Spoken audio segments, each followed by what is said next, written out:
নমস্কাৰ বন্ধুসকল, আপোনালোক সকলোকে আমাৰ চেনেলটোলৈ স্বাগতম জনাইছোঁ। বন্ধুসকল, আমি বিভিন্ন সময়ত ধৰ্মতত্ত্ব, বিভিন্ন সময়ত বাস্তুশাস্ত্ৰ, বিভিন্ন সময়ত উদ্যোগ বিষয়ত বা মহিলা সবলীকৰণ, শিশু, চিলড্ৰেন ৰাইটছ ইত্যাদি বিষয়বিলাকত আমি মাজে সময়ে ভিডিঅ' প্ৰস্তুত কৰোঁ। আপোনালোকে আমাৰ চেনেলটো লাইক, শ্বেয়াৰ এণ্ড ছাবস্ক্ৰাইব কৰিব। বন্ধুসকল, আজিৰ বিষয়টো হৈছে ব্ৰহ্ম মুহূৰ্তৰ সময়খিনিত আপুনি কি এনে কৰ্ম কৰাটো প্ৰয়োজন, যি কৰ্মক বাস্তুশাস্ত্ৰ, নিউমাৰলজি, ধৰ্মতত্ত্ব বা আমাৰ যিবিলাক সামাজিক প্ৰক্ৰিয়া, এই প্ৰক্ৰিয়াবিলাক আপোনাক কৰিবলৈ কয়। আমি ব্ৰহ্ম মুহূৰ্তটোক আমি জানো যে অতি গুৰুত্বপূৰ্ণ মুহূৰ্ত বুলি কোৱা যায়। ব্ৰহ্ম মুহূৰ্ত সময়ত আপুনি যদি ধ্যান ধাৰণা কৰে, ব্ৰহ্ম মুহূৰ্তত যদি আপুনি কিবা মনোকামনা যদি পূৰ্ণ কৰিব বিচাৰিছে, যদি আপুনি ব্ৰহ্ম মুহূৰ্ত সময়ত তাক যদি প্ৰতিদিন স্মৰণ কৰে, তো কোৱা যায় যে আপোনাৰ জীৱনত সুখ, শান্তি, সম্প্ৰীতি আপোনাৰ জীৱনত সকলোৰে ভৰি পৰে। কিন্তু তাৰ প্ৰকৃত কাৰণ, তাক কিয় আমি ব্যৱহাৰ কৰাটো প্ৰয়োজন, চাইণ্টিফিকেলি ইয়াৰ কিবা বেনিফিট আছে নে নাই ইত্যাদি বিষয়বিলাক আমি আলোচনা কৰিম। ধৰ্মতত্ত্ববিলাকেই হওক বা বাস্তুশাস্ত্ৰই বা আমাৰ যিবিলাক মেডিটেশ্যনৰ যিবিলাক প্ৰক্ৰিয়া, ধ্যানৰ যিবিলাক প্ৰক্ৰিয়া, এই প্ৰক্ৰিয়াবিলাকে আপোনাৰ জীৱনটোক সুন্দৰময় কৰি তুলিবলৈ, আপোনাৰ জীৱনটোক নিৰাশাৰ পৰা আপোনাক আশাময় কৰিবলৈ আৰু সুন্দৰ জীৱন লাভৰ কাৰণে আপোনাক সহায় কৰে। বিভিন্ন ঘটনাবিলাক, নিগেটিভ ঘটনা, পজিটিভ ঘটনা, এই ঘটনাবিলাকে আপোনাক বিভিন্ন সময়ত আশাবাদী বা নিৰাশাবাদী আপোনাক কৰি তোলে। ডিপ্ৰেশ্যন আপোনাৰ হৈ পৰে এই বিভিন্ন পুৰণা ঘটনাবিলাকৰ তাৰ প্ৰতিক্ৰিয়া হিচাপে। আপোনাৰ জীৱনত ভাল ঘটনাও ঘটিব, বেয়া ঘটনাও ঘটিব। কিন্তু বেয়া ঘটনাবিলাকক আপুনি যেতিয়া বাৰে বাৰে স্মৰণ কৰি থাকে, বাৰে বাৰে তাক আপুনি ৰিপিট কৰি থাকে, আপোনাৰ ছাবকনচিয়াছ মাইণ্ডত তাক বাৰে বাৰে ৰিপিট কৰি থাকে, তেতিয়াহ'লে নিশ্চয় ই আপোনাৰ সমস্যাৰ সৃষ্টি কৰে। ই আপোনাৰ জীৱনটোক নিৰাশাময় কৰি তোলে। সেইকাৰণে মেডিটেশ্যন, বাস্তুশাস্ত্ৰ বা ধৰ্মতত্ত্বই আপোনাক সহায় কৰে আপোনাৰ জীৱনটোক নতুনকৈ উদ্ভাৱন কৰিবৰ কাৰণে, সুন্দৰ জীৱন লাভ কৰিবৰ কাৰণে। ব্ৰহ্ম মুহূৰ্তৰ সময়টোক প্ৰত্যেকটো ক্ষেত্ৰতে শ্ৰেষ্ঠ মুহূৰ্ত বুলি প্ৰত্যেকটো বিষয়ে আপোনাক কয়। এই ব্ৰহ্ম মুহূৰ্তটোক বেষ্ট মুমেণ্ট বুলি কোৱাৰ কিছুমান কাৰণ আছে। তাৰ আগতে আমি জানি লওঁ ব্ৰহ্ম মুহূৰ্তক কোনটো মুহূৰ্ত বুলি কোৱা যায়। সূৰ্য উদয় হোৱাৰ আগৰ সময়খিনি আৰু সূৰ্য উদয় হোৱাৰ সেই সময়খিনি ব্ৰহ্ম মুহূৰ্তৰ হিচাপত ধৰা যায়। বিশেষকৈ 3:30 পৰা আপুনি সূৰ্য উদয় হোৱালৈকে এই মোমেণ্টটোক আপুনি বেষ্ট মোমেণ্ট হিচাপে ধাৰণ কৰিব পাৰে, ব্ৰহ্ম মুহূৰ্ত হিচাপে আপুনি ধ্যান কৰিব বা গুৰুত্ব দিব পাৰে। কিন্তু 3:40, 3:40 এই টাইমটোক বেষ্ট মোমেণ্ট বুলি কোৱা যায়, বেষ্ট সময় বুলি কোৱা যায়। বহু লোকৰ কাৰণে 3:40 শুই উঠি ধ্যান ধাৰণা কৰা সম্ভৱ নহয়। কিন্তু যিসকলে কৰে, যিসকলে কৰিবলৈ চেষ্টা কৰে, তেওঁলোকে নিশ্চয় জীৱনত বিভিন্ন ফল, বিভিন্ন তেওঁলোকে ঘটনাবিলাক তেওঁলোকৰ জীৱনত ঘটিবলৈ ধৰে, ভাল ঘটনাবিলাক। চাইণ্টিফিক কিছুমান কাৰণ আছে, যেনেকৈ সেই মোমেণ্টটো ভেৰি পিয়'ৰ হৈ থাকে, ক্লিন হৈ থাকে, প্ৰকৃতিত অফুৰন্ত পৰিমাণৰ ভাণ্ডাৰ, অফুৰন্ত শক্তি সঞ্চাৰ হৈ থাকে। এই শক্তি আপোনাৰ শৰীৰলৈ ট্ৰান্সফাৰ হয়, আপুনি লাভ কৰে, আপোনাৰ মানসিক অৱস্থা আৰু শাৰীৰিক অৱস্থা দুয়োটাকেই ক্ৰিয়া কৰে। গতিকে আপুনি শক্তি পোৱাটো স্বাভাৱিক কথা। ব্ৰহ্ম মুহূৰ্তত যদি আপুনি নিয়মিতভাৱে কিছু সময় ধ্যান কৰে, ই আপোনাক যথেষ্ট উপকাৰ কৰে। ধ্যানে আপোনাক সহায় কৰে, অৰ্থাৎ আপোনাক কিছু সময়ৰ কাৰণে আপুনি মেডিটেশ্যন বা ধ্যানত যদি বহে, তেতিয়াহ'লে আপোনাক সহায় কৰিব আপোনাৰ জীৱনৰ দুখৰ পৰা ওলাই আহিবৰ কাৰণে, সমস্যাবিলাকৰ পৰা ওলাই আহিবৰ কাৰণে, আৰু নতুনকৈ আপুনি জীৱনটোক আৱিষ্কাৰ কৰিব পাৰে। যিবিলাক দুখ, যিবিলাক হতাশা, এইবিলাকৰ পৰা আপুনি ওলাই আহিব পাৰিব আৰু কিছু মুহূৰ্তৰ কাৰণে আপুনি সুখত থাকিব পাৰিব, বৰ্তমান সময়ত থাকিব পাৰিব। আপুনি যদি দুখত থাকে, আপুনি যদি হতাশাময় হৈ থাকে, আপুনি অতীতৰ বিভিন্ন ঘটনাবিলাক, ভৱিষ্যতৰ বিভিন্ন ভয়বিলাকত আপুনি যদি সময় পাৰ কৰে, সেই সময়ত যদি ভগৱানো আহি আপোনাৰ ওচৰত থাকে, আপুনিতো অতীতত থাকিব, ভগৱান আপোনাৰ প্ৰেজেণ্টত থাকিব, আপুনি ভগৱান লাভ কৰিব কেনেকৈ? গতিকে সেইকাৰণে মেডিটেশ্যনে আপোনাক সহায় কৰে বৰ্তমান সময়ত আপোনাক জীয়াই থাকিবলৈ। আৰু প্ৰতিটো বৰ্তমান সময়ত জীয়াই থকাৰ যিটো অভ্যাস, এই অভ্যাসটোৱে আপোনাক সহায় কৰে আপোনাৰ ভৱিষ্যতটো সুন্দৰকৈ নিৰ্মাণ কৰিবলৈ। অতীতটো আপোনাৰ সুন্দৰ হৈ পৰে, কাৰণ বৰ্তমানৰ প্ৰতিটো মুমেণ্ট, প্ৰতিটো ক্ষণ আপুনি সুখৰ কৰিব বিচাৰি আছে, আপুনি সুখৰ কৰিছে। বৰ্তমান সময় মানে আপুনি এই উশাহ লোৱা বা এই উশাহ এৰাৰ মাজৰ সময়খিনি বৰ্তমান সময়, খুব ক্ষণিক সময়, আৰু প্ৰতিটো ক্ষণিক সময় আপোনাৰ কাৰণে গুৰুত্বপূৰ্ণ।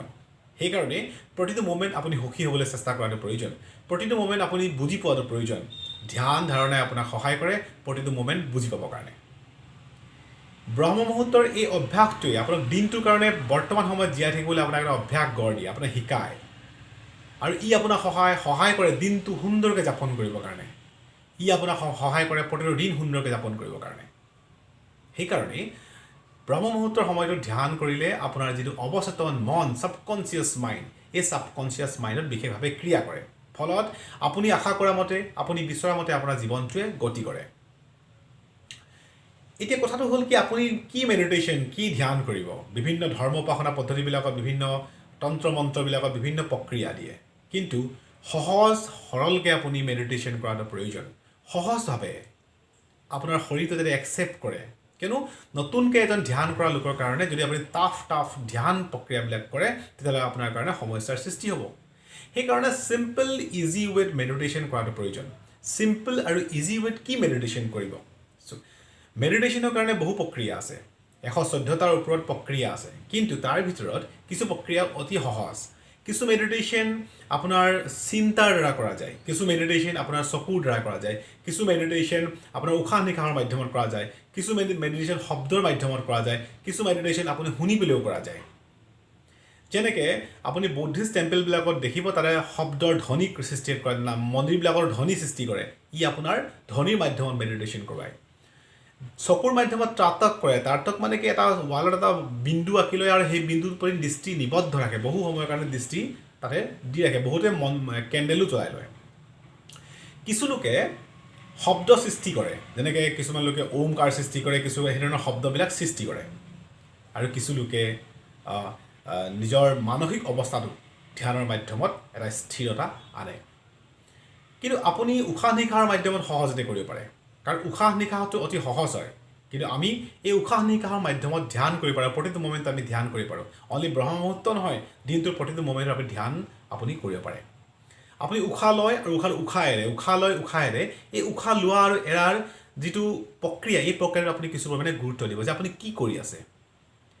আৰু আপুনি মন দিব চেষ্টা কৰিব যে উশাহ লোৱা আৰু এৰাৰ মাজত ক'ৰবাত গেপ আছে নেকি, ক'ৰবাত এটা বিন্দু আছে নেকি। সেই বিন্দুটো আপুনি অনুধাৱন কৰিবলৈ চেষ্টা কৰিব। এই বিন্দুটোৱে আপোনাক সহায় কৰিব বৰ্তমান সময়ত আপোনাক আহিবৰ কাৰণে, বৰ্তমান সময়ত জীয়াই থাকিবৰ কাৰণে। অতীত আৰু ভৱিষ্যতৰ যিবিলাক দুখ, টেনশ্যন, ভয়, এইবিলাকৰ পৰা আপোনাক উলিয়াই আনিব আৰু আপোনাক বৰ্তমান সময়ত জীয়াই থাকিবলৈ, বৰ্তমান সময়ত আপোনাক সুখী হ'বলৈ আপোনাক ই সহায় কৰিব। গতিকে সেইকাৰণে প্ৰেক্টিকেলি এতিয়া আমাৰ বিভিন্ন সময়ত মানুহক মটিভেশ্যনৰ কাৰণে বা বিভিন্ন সময়ত মানুহক উৎসাহ প্ৰদান কৰিবৰ কাৰণে বহুত ষ্ট্ৰংলি মানুহে লেকচাৰ দিয়ে, ভাষণ দিয়ে, কৰে। কিন্তু ক্ৰিয়াটো কি, প্ৰক্ৰিয়াটো আপুনি অৱলম্বন কৰিব লাগিব। কিছু সময়ৰ কাৰণে আপোনাৰ কোনোবা এজন লোকৰ কথা শুনি আপুনি এক্টিভ হৈ যাব, আপুনি ষ্ট্ৰং হ'ব, আপুনি নিজকে আকৌ মাইণ্ডটো ফ্ৰেছ কৰিব, আপুনি দুখৰ পৰা ওলাই আহিব। কিন্তু পুনৰ আপুনি দুখলৈ ঢাল ল'ব। মই আপোনাক দুটা ভাল কথা ক'লোঁ, আপোনাৰ মনটো ভাল লাগিলে, আপুনি পুনৰ এক্টিভ হৈ গ'ল। কিন্তু কিছু সময়ৰ পিছত আপুনি আকৌ একে অৱস্থালৈ ঘূৰি যাব, পুৰণা দুখবিলাকলৈ ঘূৰি যাব। কিন্তু এই মেডিটেশ্যন প্ৰক্ৰিয়াটোৱে আপোনাক সহায় কৰিব প্ৰতি ক্ষণত আপোনাক জীয়াই ৰাখিবৰ কাৰণে, প্ৰতি ক্ষণত আপোনাক উৎসাহ প্ৰদান কৰিব।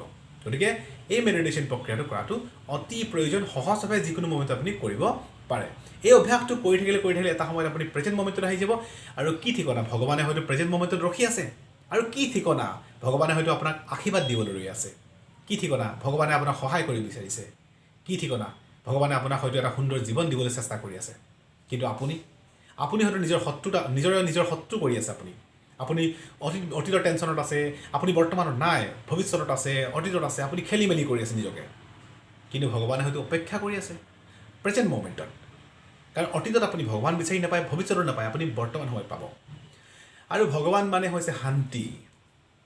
ধন বেছি থাকিলে ধনৱান, বল বেছি থাকিলে বলৱান, আৰু আপোনাৰ শান্তি যদি বেছি থাকে তো আপুনি ভগৱান।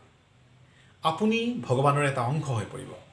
আৰু আপুনি যদি ভগৱানৰ এটা অংশ হয়, তেতিয়াহ'লে নিশ্চিত আপুনি কামনা কৰা, আপুনি আশা আকাংক্ষা কৰা এইবিলাক সকলোৱে সফল হ'ব। আপুনি প্ৰাপ্তি বিচৰাৰ ধৰণে আপুনি প্ৰাপ্তি লাভ কৰিব। কিন্তু আপুনি কিমান শান্তি আপোনাৰ ওচৰত আছে, এই শান্তিৰ পৰিমাণ যিমানেই বেছি, আপুনি সিমানেই পাপৰ পৰা মুক্ত। যদি আপোনাক মই প্ৰশ্ন কৰোঁ একেটা প্ৰশ্নই যে আপুনি কিমান পাপী, তেতিয়াহ'লে আপুনি মোক এটা পাৰ্চেণ্টেজ দিব। কিন্তু যদি আপুনি এই শান্তি আপোনাৰ মাজত আছে, তেতিয়াহ'লে আপুনি 100%ই পাপৰ পৰা মুক্ত। আপুনিয়ে ভগৱান, আপুনিয়ে ভগৱানৰ এটা অংশ, আপুনিয়ে ভগৱানৰ পুত্ৰ। যদি আপুনি ভগৱানৰ পুত্ৰ হয়, ভগৱানৰ যদি আপুনি অংশ হয়, তেতিয়াহ'লে আপুনি বিচৰাটো নঘটিব নেকি? আপুনি আশা কৰাটো নঘটিব নেকি? আপুনি আশা কৰাটো আপুনি বিচৰাটো ঘটিব তাৰ কাৰণে সহজকৈ আপুনি কিছু সময় মেডিটেশ্যন কিছু সময় ধ্যান কিছু সময় ভাল চিন্তা কিছু সময় সুখত থাকিবলৈ চেষ্টা কৰাটো অতি প্ৰয়োজন আপোনাৰ শৰীৰটো অতি গুৰুত্বপূৰ্ণ এই শৰীৰটোৱে আপোনাক সহায় কৰে আপুনি যি কামনা কৰে যি বিচাৰে ইয়াক আপোনাক সেই দিশত লৈ যাবৰ কাৰণে শৰীৰটো এনে এটা মেচিন এনে এটা ফিচাৰ এনেকুৱা এটা আপোনাক প্ৰভুৱে দিয়া যন্ত্ৰ বুলি ক'ব পাৰে আপুনি যিটোৱে আপোনাক সহায় কৰে আপোনাৰ মনোকামনা পূৰ্ণ কৰিবৰ কাৰণে আপুনি ভগৱান প্ৰাপ্তি কৰিবৰ কাৰণে আপোনাৰ শাৰীৰিক মানসিক বৌদ্ধিক আধ্যাত্মিক সুখ লাভ কৰিবৰ কাৰণে আপুনি যদি শাৰীৰিক সুখ লাভ কৰিব বিচাৰিছে তো শৰীৰটোৱে আপোনাক সহায় কৰিব মানসিক সুখ লাভ কৰিব তেতিয়া আপোনাৰ শৰীৰটোৱে সহায় কৰিব আধ্যাত্মিক আৰু বৌদ্ধিক এই গোটেই বিষয়ত আপোনাক শৰীৰটোৱে আপোনাক সহায় কৰিব আপুনি তাক ব্যৱহাৰ কৰাটো সঠিক ৰূপত প্ৰয়োজন আৰু এনে হোৱাটো অতি ভুলৰ কথা যে আপুনি গোটেই জীৱনটো এনেকৈ সময় পাৰ কৰি দিলে প্ৰকৃত কথাটো নজনাকে আৰু জীৱনৰ বিয়লি বেলাত আপুনি কৈছে হে প্ৰভু হে ভগৱান মই কি কৰি পেলালোঁ মই প্ৰকৃত জ্ঞানটো কিয় মই অৰ্জন নকৰিলোঁ প্ৰকৃত কৰ্মটো মই কিয় নকৰিলোঁ আৰু এতিয়াতো মোৰ ওচৰত সময় কম মই কৰিম কি এতিয়া কিন্তু কথাটো একেধৰণে আপোনাৰ ক্ষেত্ৰত এপ্লিকেবল হয় আপুনি কি গেৰাণ্টি দিব পাৰিব নেকি যে আপোনাৰ জীৱনটো আপুনি 1000 বছৰ জীয়াই থাকিব 100 বছৰ জীয়াই থাকিব 10 বছৰ জীয়াই থাকিব 10 দিন জীয়াই থাকিব 10 ছেকেণ্ড জীয়াই থাকিব কোনো গেৰাণ্টি নাই তাৰ গতিকে যিখিনি সময় আছে সেই সময়খিনি আমি নিশ্চয় কিছু যি এই আমাৰ ধৰ্মীয় তত্ত্ববিলাকেই হওক বাস্তু তত্ত্ববিলাকেই হওক যিবিলাক মেডিটেশ্যনৰ প্ৰক্ৰিয়া দিছে ব্যৱহাৰ কৰাটো প্ৰয়োজন যদি আপুনি ব্যৱহাৰ কৰে ব্ৰহ্ম মুহূৰ্তত কৰক আপুনি সুখী হ'ব পাৰিব আপুনি সাফল্যমণ্ডিত হ'ব পাৰিব আপোনাৰ জীৱনটো আপুনি সুন্দৰ কৰিব পাৰিব আৰু লগতে আপুনি এখন সুন্দৰ সমাজৰ কাৰণে এটা সুন্দৰ কৰ্ম কৰিব পাৰিব যিহেতু আপোনাৰ জীৱনটো আপোনাৰ নহয় আপুনি যি সামগ্ৰী পাইছে এই সামগ্ৰী আপোনাৰ নহয় আপুনি যিটো ৰাস্তাত খোজকাঢ়ি আছে এই ৰাস্তাটো আপোনাৰ নহয় যিখন বিদ্যালয়ত আপুনি অধ্যয়ন কৰিলে সেই বিদ্যালয়খন আপোনাৰ নহয় যিজন শিক্ষকে আপোনাক শিক্ষা প্ৰদান কৰিলে তেওঁক আপুনি দৰমহা দিয়া নাই যিখিনি সামগ্ৰী আপুনি ইতিমধ্যে ব্যৱহাৰ কৰি আছে সেই সামগ্ৰীখিনি আপোনাৰ নহয় প্ৰকৃতিৰ হয় হয়তো সমাজৰ হয় তো আপুনি সমাজৰ কাৰণে বিনিময়ত কি দিছে জোখ মাখ সকলোৰে হয় হিচাপ নিকাচ সকলোৰে হয় আপোনাৰ জীৱনটোৰ হিচাপ নিকাচ হ'ব আপুনি অকল উপভোগ কৰি আছে আপুনি অকল প্ৰাপ্তি কৰি আছে আপুনি অকল বিচাৰি আছে কিন্তু বিনিময়ত যদি আপুনি একোৱেই দিয়া নাই তেতিয়াহ'লে নিশ্চয় ই আপোনাৰ শাস্তিৰ কাৰক হ'ব ই আপোনাৰ পাপৰ হিচাপো হ'ব পাৰে গতিকে ধৰ্মতত্ত্ব বাস্তুশাস্ত্ৰ নিউমাৰলজি আপোনাক এনেকুৱা এটা সুন্দৰ প্ৰক্ৰিয়া দিয়ে সুন্দৰ তত্ত্ব দিয়ে সুন্দৰ জীৱন লাভ কৰিবৰ কাৰণে আপোনাক সহায় কৰে লগতে পাপমুক্ত আৰু শান্তিময় জীৱন প্ৰদান কৰে গতিকে বন্ধুসকল আজিৰ বিষয়টো যিহেতু ব্ৰহ্ম মুহূৰ্ত আছিলে ব্ৰহ্ম মুহূৰ্তত আপুনি কি কৰিব সেই বিষয়ত আমি আলোচনা কৰিছিলোঁ নিশ্চয় আপুনি অন্তত 21 দিনৰ কাৰণে কৰক 21 ডেইজৰ কাৰণে আপুনি ব্ৰহ্ম মুহূৰ্তত এই কামটো কৰক আপোনাৰ জীৱনটো সুন্দৰময় হৈ পৰিব আপুনি জীৱনটো আশা কৰাৰ নিচিনা লাভ কৰিব